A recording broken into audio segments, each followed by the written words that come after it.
So today I'm excited. We have our friends and partners here with American Century leading the call to share their findings from their 11th annual Retirement Savers Survey and highlight how these changes and views are impacting goals and strategies of employers and their design as they design their organization's plans. So we have Glenn Dial. He is American Century's senior retirement strategist, responsible for overseeing the firm's strategic planning for the USDC channel. He will be sharing the update, and we'll have you take it away, Glenn. Great, thanks. And thanks for having me. It's always a pleasure to be part of the RPAG scene, if you will. So what are we going to do today? I'm going to try and get a lot of information to you in the next 30 minutes. So we're going to be going relatively quick. Few things. What you're going to see that kind of jump out that we learned during this survey. Number one, as it relates to target date funds, there's a lot of misconceptions by participants. A lot of them think target date funds, for example, already provide retirement income, and a good percent think target date funds are guaranteed from losing money. So that's a little scary. Number two, we're going to find out what the typical worker wants when it comes to guaranteed income products, and kind of high picture is they want everything. They want their cake and eat it too. So we'll talk about what that means. And then lastly, also related to retirement income is the concept of income replacement rate. Big shocker here is both participants and plan sponsors really don't know what that should be, especially participants. Plan sponsors a little bit better, but participants, no clue. So that's something I think we have to work on as an industry. So let's get started. So net, big picture, no shocker here. We know that for the most part, we've done a pretty good job as an industry solving for participation risk, contribution risk, and investment risk, meaning we have all these auto features now. So if a participant does nothing, they're going to be probably pretty good as it relates to total savings as they approach retirement age. Okay, because everything, especially if the employers implement auto enroll, auto increase, auto default, where they're not going to be in such of a good circumstance is turning that into income, unless they have an advisor or someone helping them through these difficult periods, especially if they retire in a down market like '08 or the internet bubble. They're not going to be in a good place, and it's not going to be easy. So as an industry, we really do need to solve for this kind of last leg, if you will, of turning our industry from a supplemental savings plan into a primary retirement plan industry. The big kind of winds at our back, if you will, Secure Act passed at the end of 2019, gave everybody the second safe harbor to make them feel comfortable about implementing these guaranteed products. And the technology has vastly improved. We have some middlewares out there that make portability a reality. So let's talk a little bit about what participants want versus what plan sponsors want, some of the key findings. These first two we're going to hit later also, but just know that more and more plan sponsors are starting to seek to retain assets in the plan versus getting retirees out. We're going to talk more about that in a little bit. 91% of participants feel it's important to protect the value of their entire workplace savings in the event of a stock market crash. I call this the duh slide. Yes, of course, if a market crashes, of course we want our assets protected. That should not come as a shock. But we're going to see why a lot of folks really aren't concerned about that in a second. And here's probably one of the more shocking results of our survey. 62% of plan participants believe that target date funds provide income in retirement, and 36% believe their target date funds provide a guarantee that they won't lose money. So I hear a lot from advisors and employers saying, hey, our participants really aren't asking for this whole income thing and guaranteed thing. Well, according to our survey, a lot of participants think they already have income, and even over a third think they're guaranteed not to lose money. So this is concerning, right? As an industry, especially if we go through a sustained market downturn. All else being equal, 2 and 3 would say they prefer a target date fund, which protects participants from significant losses over their potential or the potential to outperform the market. Okay, so this has been this way every year since we've been doing the survey. Is when we ask plan sponsors which do you prefer, they're generally going to say yeah, 2 to 1 are going to say yeah, I'd rather manage risk versus chase returns. But when we look at generally speaking, when we look at which target date funds they have in their lineup, it's exactly the opposite, right? Most of them are actually very aggressive, so they're actually doing something very different than what they're saying they want, which is, I think, also concerning. When we ask, well, how are you selecting them? Performance is number one. Okay. So no, I think we're all seeing this. There's this kind of, it feels like 2007 again. It's all about performance and fees. And as it relates to targeting funds, I think RPAG does a better job than just about anyone I've seen on the street in terms of looking at suitability. So credit to you that you're already, in my opinion, in front of the rest of the industry, and that your clients tend to look at suitability first before they start looking at performance and expenses. Again, that's the way to do it. I think you're right on track.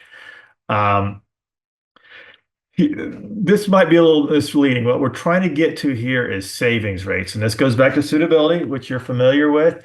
But if you had to make all things being equal, we're trying to figure out, do plan sponsors understand the significant impact that savings rates have on the type of target date fund they should have?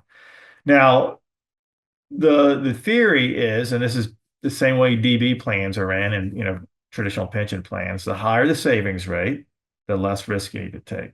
So again, the higher the savings rate, the less risk your participants need to take because they're getting pretty close. If they're high, the theory is they're saving a lot of money, they're going to be pretty close to their funded goal, their funded status. So why take undue risk? Plan sponsors generally got this wrong. They thought that the higher savings rates, thought they need to be more aggressive. Again, but a lot of people get this one wrong, and because you can make the argument either way, but I'm just telling you how the math works. When we ask participants, same question, nearly half would like a target date fund that protects from significant losses at the time, cost of potentially even at having an extra cost that could underperform. So again, we're seeing this both from plan sponsors and participants that they want some kind of protection from significant losses. Oh, by the way, that's what ERISA says also, that a QDIA should protect from significant losses. 2 and 3 participants prefer a target date fund with moderate risk. Again, right here in the middle. I mean, it's kind of that, Goldilocks, not too hot, not too cold, kind of right in the middle. Target date funds are generally, when we ask participants and plan sponsors, they want something kind of moderate. Again, that's not what we're seeing, but from a suitability standpoint, most folks kind of view themselves moderate. 98% of plan sponsors feels important to protect the value of their employees' entire workplace savings account in the event of a stock market crash. This, again, we talked about this earlier from a participant standpoint. Plan sponsors, same thing. Roughly 2 and 3 are highly concerned of the retirees making their balance last a lifetime, especially those near retirement. So again, as we get into that transition risk zone when they're 5, 10, even 15 years from retirement, that's when employers really start to, worry about their employees. And what if they do retire during a stock market downturn? Will their balance, last a lifetime? As we kind of do a deep dive on income, 95% of plan sponsors agree that's important to provide features that allow employees to turn their balance into reliable income stream when they retire. So I think this comes, somewhat shocking to a lot of folks. Like, wait a minute, what do you mean? But I think more and more we're seeing plan sponsors being a little more paternalistic for a couple reasons. Number one, they're thinking about themselves. A lot of, especially the older plan sponsors, they're like, wait a minute, I'm becoming, older and closer to retirement, I wouldn't mind something that's been fiduciary, vetted, that is institutionally priced, right, to help me. And of course, the employees. I mean, these are the people they've worked with for years and years and have relationships with. So there's that motivation. I think there's also the cost motivation. Hey, if we can keep the assets in the plan, we can have even more bargaining power. 92% plan participants, right? So they're interested in using at least some portion of their plan, right, to generate guaranteed income. So plan sponsors and participants are basically on the same wavelength here. Um, then we ask plan sponsors, well, hey, what percent of your population is actually interested in these guaranteed income options? And they were all over the board from less than 50% to up to 100%. But the big takeaway here is just about all of them agree there's some percent of their population that either needs or wants some kind of guaranteed income offered to them. When it's here was where we start asking questions around defaults, and most participants said, "Yeah, I do need some kind of nudge." Matter of fact, half of participants said they prefer to have the ability to generate guaranteed income automatically protected. So what does that mean? When you start hearing the words default and automatically protected as it relates to income, don't think, here's what not to think. Don't think that they're going to be forced into taking income. I haven't seen any products that do that where they're forced to take income. What I have seen are products that say, hey, if you're in this product, there's going to be some either income protections or market protections that are built in before you retire. And then when you go to retire, you have the option then to turn that into income, but not the obligation. So the option, not the obligation. That's what you want in these type products if they're being used as a default, is that optionality built in, but also the protection built in. Plan sponsors are about on the same path, 54 over half. Now, this was, a year ago, I don't know why this didn't come through, but a year ago, this was exactly the opposite. It was only about 45% plan sponsors wanted income to be a default. Now it's grown by 10%, 54% suddenly. Again, remember, participants about the same amount. So over half of both participants and plan sponsors are saying, yeah, this should probably be a default. And, it reminds me of early days of QDIA, early days of target date funds. A lot in those first few years, a lot of plan sponsors weren't comfortable making target date funds a default because they didn't want to be paternalistic and all that fun stuff. Fast forward to today, and we look back and say, well, of course, target date funds or any kind of QDIA is a good idea to be a default. And I feel like we're going through that same process as it relates to income. Oh, should we add it? Yes or no? And then people are coming along and saying, yeah, it's probably a good idea to add it. And the ones that are adding are saying, wait a minute, shouldn't this be a default? I mean, do we really want to leave it up to luck of the draw if our participants get to retire or not? By making it a default, you're taking that luck out of it, meaning did I retire in the right year during an up market or down market and things like that? Am I going to live too long? Stuff like that. So when should your employees retire? And this is an interesting question, but hey, and again, kind of another Doug question. Employees want to retire when they want to retire, and employers want them to retire when they want to when the employees want to retire. Now, why is that? Well, obviously, if your participants, their employees are already at retirement age, they already planned on retiring, and then a stock market crash happens, and instead of retiring this year, I have to wait 3 years or 5 years. I mean, how productive am I really going to be at my job? And and how much extra cost am I going to unload on my employer? So it really does make sense, both from an employer standpoint to set up the average American worker so they can retire when they're supposed to. Here's where it gets a little interesting. So, and I think that the big takeaway here is when we ask participants, well, hey, well, what percent of your income, including Social Security, do you need to replace to maintain your basically same standard of living as now? And look at the answers. They're all over the board. Really wasn't a consensus. Anywhere from less than 40% of their income needs to be replaced to up to 100%. Now, the interesting point I want to make here is when you look at your typical pension plan, typical DB plan, most of them had a target income replacement rate of 75% when you include Social Security. And by the way, I should make a caveat. We're talking about the non-highly comps for the most part here. We're not talking about the C-suite, right? We're talking about the rank and file employees. When you include Social Security, are they going to come close to that 75%? And in the typical DC plan, they don't really know. We asked plan sponsors the same question. They were much more in that ballpark, if you will, a lot, 25, a quarter of them are right in that 71 to 80% range, if you will. A lot of them thought it was much less.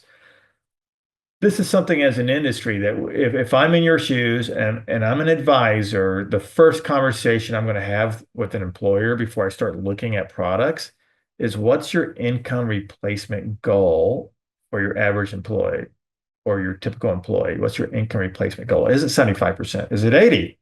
Is it 70? Is it 65? What is it? Let's get that maybe written down, put it in the notes so that we can back into the correct types of products that are more suitable for our employees. We asked participants again, do they want to protect all their account balance and allow flexibility when choosing how much guaranteed income to take? And about 2 to 1 said, yeah, I'd rather protect it all, and then I'll figure out how much to choose. And about a third said, no, I only need 30% of my account protected. But what we're finding out here, I think that the answers that are being uncovered is both participants and plan sponsors, right? They have different needs. Some of them need all their account protected. Some only might need a third. Some might need something else. So that's why finding out that income replacement rate is so important. So we can figure out should the entire account balance be protected or not. Maybe they already have a DB plan or something else, or outside savings or stock option plans. Who knows? But finding this out is obviously extremely important. Plan sponsors were a little more paternalistic, where they said, you know what, really 3 to 1, they think their employees should have all their account balance protected, versus about 21% said no, only about a third. So again, we don't know there. I'm not saying one's right or wrong. We have to sit down and figure out what the income replacement rate is, and then figure out which option is better. And we also found out that plan sponsors like to have choice on which assets should be defaulted. In other words, should it be everything, employer and employee contributions, or maybe just employer contributions, or maybe just a fixed percent? So what we're really starting to find out is plan sponsors don't want a packaged product that's take it or leave it. They want some input on how this should be designed, right? And what employees, what percent should be quote unquote protected, if you will. Again, there's no right or wrong answer. It's just about suitability. Same thing about, well, what age should this start? Now, to be protected, from a stock market crash before you retire, you have to be in the product before you retire. So there's this kind of chicken and egg thing where folks say, well, wait a minute, these products have more expenses. I don't want to start paying these extra expenses. Well, agree, but they are insurance products. It does make sense to be in these products, I think, in my opinion, about 10 years before your expected retirement date. You could argue up to 15, or maybe you can argue as little as 5. And most participants, by the way, that they're aware, or actually, that they should be in these products too before they retire. Okay. So otherwise it does no good. I mean, half the reason you're in these products is to protect your income against some kind of market shock. And waiting till your retirement age, right? We don't know when the markets are going to go down. So that's why we have to go into them early. This is probably this slide, this answer is extremely, I think, important to get our arms around. So nearly all of plan sponsors say it's very or extremely important for their employees to maintain 100% control and flexibility of their retirement account after they retire.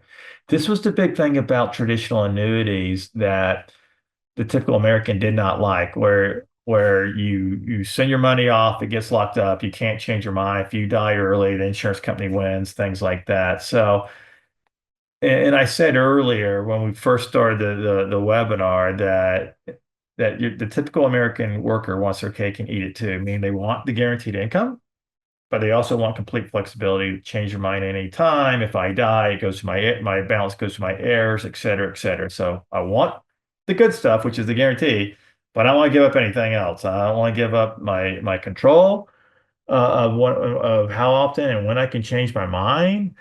I, by the way, plan sponsors agree. We even went a step further and said, "Hey, would you take less income for more control?"